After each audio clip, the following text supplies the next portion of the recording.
not that I'm opposed to egg collection videos. It's just really hard for me to take the time out to make the video while I'm collecting the eggs because I'm a busy woman. I'm always doing like 10 million things at one time. We'll start in Olive Acre pen number 1. You guys look out for snakes.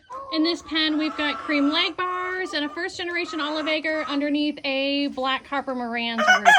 They gave us some lighter shades of blue and green. This egg is going to be a first generation back crossed olive. These will be first generation Olive Acres. Keep in mind too that the egg color of our hens will fluctuate daily, definitely throughout the laying cycles. And you'll see it a lot in this summer on these hotter days where the chickens are taking in more water. You'll probably notice that more often than not, your egg colors are lighter, especially in your blues and browns. Probably your greens too. Anyways, egg color fluctuates daily in our hens. It's totally normal. It really sucks when you are a breeder selling eggs and people are expecting a certain hue, and it's just the luck of the draw each day of the week, honestly. And olive pen number 2, check for snakes. Olive pen number 2, these are all going to be first generation olives. This egg comes from a golden cuckoo Moran's hen, and these come from my 2 blue copper Moran's. Because I have multiple breeds that lay similarly, and because I have like multiple Olive Acre pens with different roosters and different pairings, I write on my eggs, that's an F1, as I'm collecting them so that I don't forget what they are. And I label my eggs with whatever the offspring are going to be. So it's not that this egg is a first generation Olive Acre, it's that the offspring from that egg are going to be a first generation Olive Acre. In olive pen number 3, I don't think that there's any eggs in there. They haven't laid yet, but they're getting ready to lay in here. Offspring from these birds will be F3's 3rd generation, and her offspring up there is 4th generation. Ooh, and let's look at these birds while we're here because I'm very excited about them. In here, we have some Wheaten Moran's that I hatched from Holly Oak's Fluffy Butt Hut. I'm very excited about them. And how cool and rare is it that out of 5 birds hatched from her eggs, 1 is a little cockerel and 4 are pullets. Honestly, in this scenario, I wish I had more cockerels to choose from just in case one happens to him. But it's all good, don't worry, because I did also just hatch some Wheaten Moran's from the Gypsy Hen Poultry. Next, we have our blue lace red Wyandottes. I guess I'm about to bust somebody out laying. I hear that song. You always gotta check for snakes in the back corners of the coops. Little baby snakes like it back there. I learned that the hard way. It is my Wyandottes who are more likely to lay pink eggs, and this egg even has some white speckles. I really love that. And we're gonna label them. And here we've got some kind of janky looking blue Wheaten Americanas. He's young, he's still growing out. I feel like his tail is a little high and wonky. I'm still learning about blue Wheatens, but I feel like they're probably not supposed to have that brown in the tail.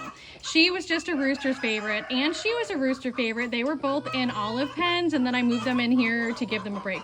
This is your typical rooster damage on the back and the back of the head. Oh, about her, you also may have noticed that she's an Americana and she doesn't have any muffs or beard. Those are dominant traits, so there really only needs to be 1 copy of those genetics present. If I have learned this correctly, correct me if I'm wrong, I'm always open to learn. That must have meant that 2 of her parents did not possess 2 copies of those genes, and she just got the shit end of the stick all around. But these are their eggs. Does anybody else like to arrange their eggs in a rainbow in the basket? This is my blue black copper Moran's pen / back crossed Olive Acre pen. This lady usually lays a really nice heavy bloom. And again, I'm going to label these eggs right away because oftentimes these blue copper Moran's eggs look just like my black copper Moran's eggs. My black coppers typically lay a little bit darker though. And I'm going to label these BC2. These are BC1 eggs that I bred back to a blue copper Moran's rooster. So I'm going to label them BC2. Their offsprings will be 2nd generation back cross, and I'm going to write blue on them to indicate that they're from my blue copper rooster. Of course, you can like make up your own labeling for the eggs, I suppose. You can always be the one to let your customers know what's what. And here we have the South Blue Americanas, also known as Lavender Americanas. Obviously, I'm only working with a pair of these guys, so that is why when you guys ask me for Americana eggs, I'm going to say to you, I can't give you a full dozen, but I can offer them in mixed dozen, rainbow dozens. Usually I mix them with the blue, black, copper Marans and olive Acres. The good thing about these guys is they lay every single day. Which is usually chickens will lay about every other day, but these ladies are on point. And because I'm only working with a trio in here, fertilization is also on point. Excuse you.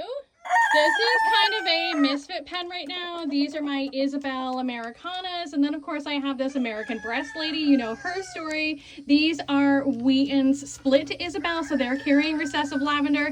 And then I have two black copper Marans in here who lay eggs that are way lighter than I wanted. So I took them out of my Marans pens. And I haven't decided fully yet what I want to do with them long term. One of them actually lays reasonably heavy blooms sometimes. So here's what we're getting. No, I can't stop talking about it, but this Isabel Americana lays the bluest eggs I've ever seen. And next we're going in to visit the love of my life. Be careful not to gasp when you see him and his awe-striking beauty. Well, hello, good sir. How are you today? And how are the ladies? He says, well, come on in and take a look at all the ladies. And look at this, sir. Isn't he growing up to look so much like Don Juan? Don Juan was a little late for his colors to start coming in, just like this guy. And Don Juan is raising him right. Yes, sir. Good boy. And here I actually have my very first broody black copper Marans hen. So I'm going to take her out just for a minute so that I can get in here and go through these eggs. Obviously, the green eggs she is nesting on. I have labeled all of the other eggs, well, with pencil washing off, so that I know which ones to leave. You see how these are shinier too? That's because she's been sitting on them. They kind of get shiny every day that she sits on them. Go ahead and put her back. Oops, sorry, I'm sorry. Y'all remember, this is the time of year, especially where we start to see egg colors fluctuating, and towards the end of summer too. These black copper Marans eggs are not what they typically are. These guys are not laying yet. They're still young, but let's take a peek. This is a new pen, and these are all lavender and black split Americanas that came from that trio I showed you earlier. I used to have a black split rooster in there too, but he grew out with a lot of leakage, a lot of gold leakage, so I took him out. So far, all of these black cockerels and pullets who are growing out, I don't see any of the same leakage, so that's really good. They came from a really respected breeder and show quality stock, so I figured I would just hatch out a bunch and kind of see how it went and which traits transferred down to the offspring. And then, of course, there's also no eggs in here. We just moved these guys into their new run as well. These are the American breasts. They are such a graceful, beautiful bird. Look at him. And I will shout from the rooftops that all of these birds came from Miss Whitney Bissonette over at Bissonette Acres. She is incredible, and her birds are incredible, and I just could go on and on. If you've made it this far, you're really in for a treat because we're about to go see the silkies. I run 2 silky fun pens. There is mixed colors and feather types in here. I used to only have 1 pen, but I love them so much and I couldn't narrow them down, so I just expanded them. But just look at them. They're magnificent little Muppets. Well, hello, friends.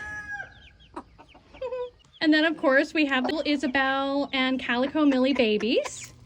Oh yeah, don't mind the random cochin mama. See, I expanded this pen and there was cochins in here, and there was this broody mama cochin hen sitting on eggs, and I couldn't move her and risk her abandoning the eggs, so I just left her with the silkies because silkies accept everyone. We are now in silky pen number 2. Apparently they have decided they don't use nesting boxes over here. Excuse you. Which honestly is just as well, because you know who else likes nesting boxes? Snakes. And what snakes don't like is to be out in the open. Today was a little bit of a lighter collection, I feel like, but that's kind of how it goes. There's like a day on, a really heavy collection, and then a lighter collection. Damn, I just realized I'm not wearing sunglasses. Have I never been wearing sunglasses? Did I drop them in this process?